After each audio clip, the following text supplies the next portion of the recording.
برای که زکی می خبره کردم مدلتا آغا تا استفاده کرده قبایل تا حفظ بومن که چه کلای مشتور قبایل سر جمع شد که وقتی مویتاوید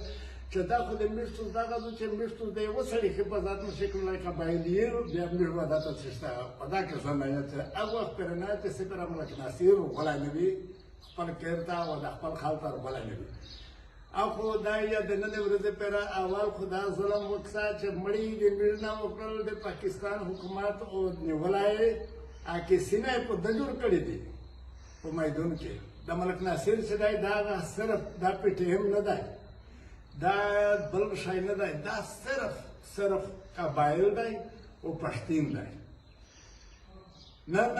د میش پښتونخوا د ملک ناصر په وجه باندې ډېر واپریږي تر شوی دی ډېر وزیر تر شوی دی ډېر قسم تکړه خلک تر شوی دی خو هغه پښتون سره یې وځي تکړه نه و دا واحد ملک ناصر و چې د میش پښتونۍ په وځي کښېنولي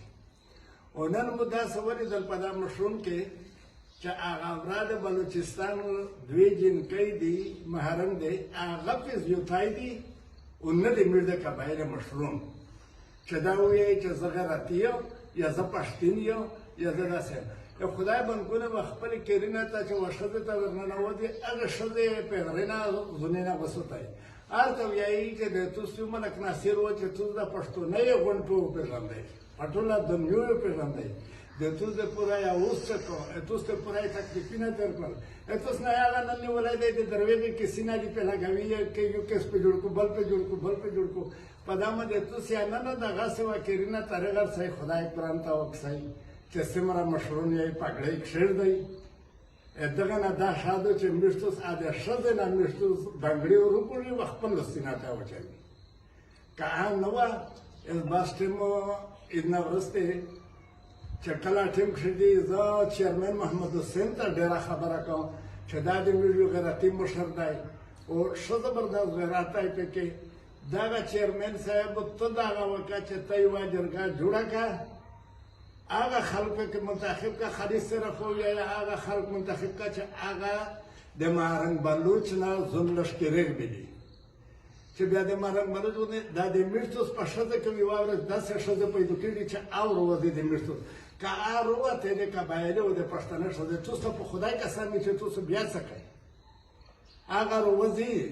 دا راځوینه خبره چې دوی درې څلوېښت پنځه ښځې داسې راوځي چې او خپل قبایلیت جوتوي چې درته ووایي چې سته په کیر کې کښېنه ته مړۍ پخوه ته روټۍ پخوه مېلمانه غټغه کسه هر شی د مه کور ته وکړه د ټکو رسمه وخوستی ګرما چیرمن محمد حسین صاحب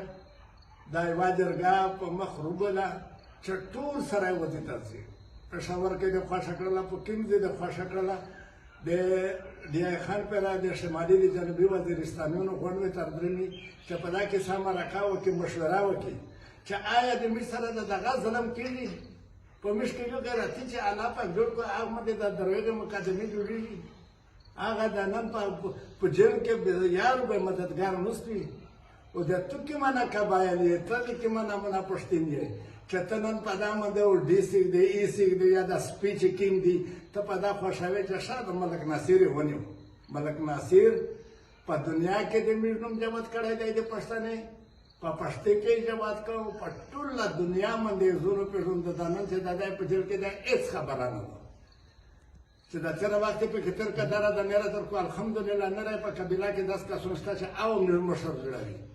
خو بیا بل د غیرتي غا نه کړو چې زه یو غیرتي وزیر یم مسجد یم اپریدا یم پلونکی یم دا ونه کړو نو که چېرې خوښه وي چیرمن صاحب چې میشتوس خپل ورته مخکې شي چې کوم قسم قدم یې شی د ملک ناصر دپاره وبسي دا آخري پیغام دی و آخر دعوانا ان الحمدلله رب العالمین